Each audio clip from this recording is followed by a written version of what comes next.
భగవంతుడు నీకు సంతానం ఆలస్యంగా ఇస్తున్నాడంటే నువ్వు పూర్ణ పుణ్యవతివని లెక్క.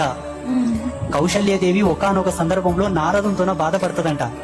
నారదా, ఇంతటి గొప్పటి ఇంత గొప్ప ఇక్ష్వాకు వంశం రఘువంశానికే నేను కోడలిని.